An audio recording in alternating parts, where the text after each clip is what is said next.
back to the channel. So the Tour de France is local for a couple of stages, so let's go take a look at the pros. First during stage 18 when they come up over Glandon from Bourg d'Oisson, where I was a few weeks ago, see previous uploads, and then take the Col de Madeleine en route to the stage finish on the Col de Loz.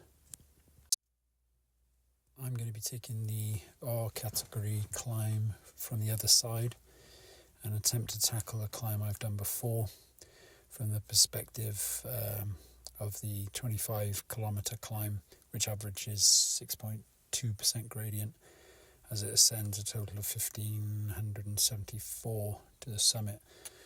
Worth the effort just for the vista. From there you can see Mont Blanc and the Losière Massif. So I'm about 4 or 5 minutes into the first couple of bends, and I reach a T-junction where there's a police cordon and a couple of voracious police that don't want me to continue on my bike, but are happy for me to push the bike, which is quite ridiculous considering that it's a few hours yet before the cavalcade come through. However, I'll do what they say and I'll push the bike out of sight, and then I'll jump back on and I'll continue up, staying to the right hand side.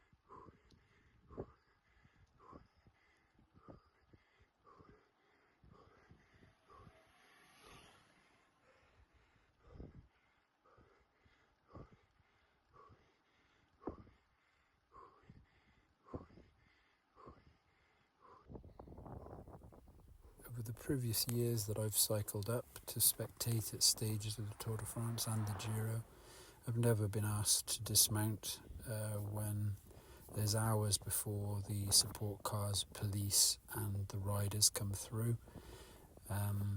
But that'll be the theme of today, unfortunately, as all the police were apparently told to sing from the same hymn sheet. And each one that I come across, I think there were 6 or 7 of them at each junction for the minor roads coming on where they'd park their cars to block. Each one asked the same thing. I think there was one that didn't and was quite happy for me to carry on as I was, and also the motorcycle police stopped to pause to say to me to stay on the right hand side, which I know anyway. And when you consider there's dozens, actually more like hundreds of walking pedestrians with their cool boxes, flags, bells, kids, the whole thing, they're all walking up the road. I don't see the difference with me pedalling up, but there we go, that's my personal opinion.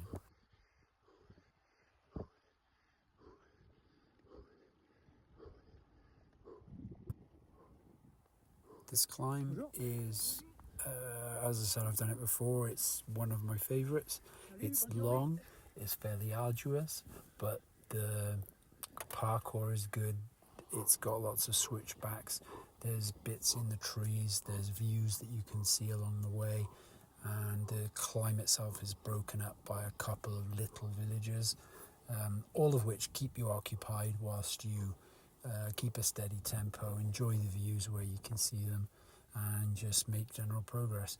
So last time I did it was like just under 2 hours, and had I done, and sadly for my progress, the 10th policeman that I came across with about 9 and a bit kilometres left to the summit just would not budge on letting me carry on. He was convinced that the pros at the Tête de la Course were within 10 minutes of arriving. In actual fact, they didn't arrive for another 45 minutes.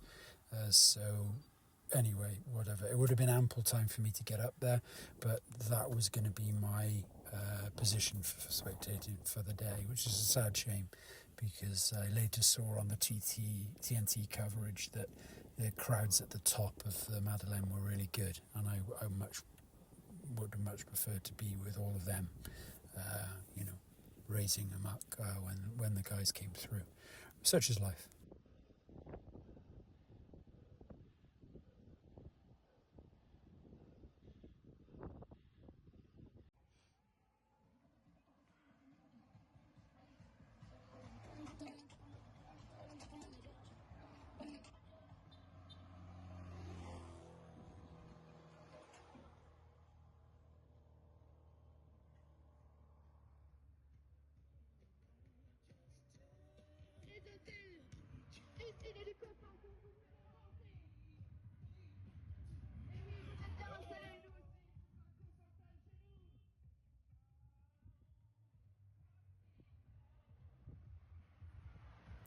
When I checked the Strava in both directions for my efforts for that day, I was pleased to note that I was 10%, top 10% of men this year on the drop, which is pretty amazing considering the company on that descent was Ben Healy, Tadej Pogacar, Cima, so on and so forth. So to be top 10% out of 3,000 people that have done that this year I'm very happy with that.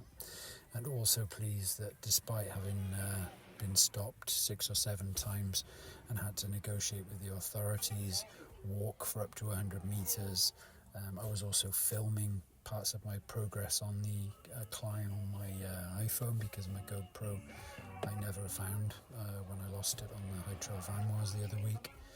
I still managed to cover 15.5k and 872 metres of vertical ascent in just over an hour and 2 minutes. So that would have given me almost an hour to cover the remaining 9.5 up to the summit.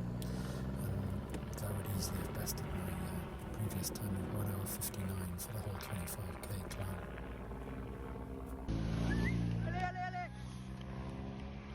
Allez, boogie!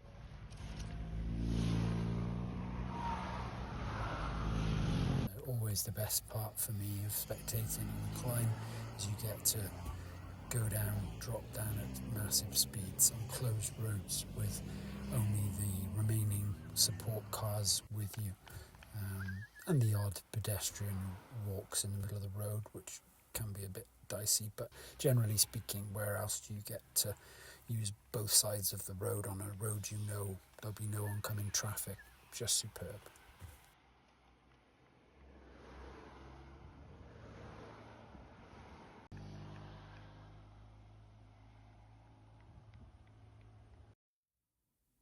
Incidentally, one other thing I noticed on my Strava effort for the the descent of it was that I was riding with someone called Holly Simmons. A quick click onto her profile showed that it's actually Quinn Simmons' mum who was there in support of him doing the Madeleine stage. And congratulations to him on his proposal engagement to his girlfriend. So that's it for today's upload. Stage 8 of the Tour de Femme is going to be doing the Madeleine, I think from the same direction as the men did. So I'll pop back up. I'll go a lot earlier this time and try and avoid the police intervention and make a proper attempt on a new PR.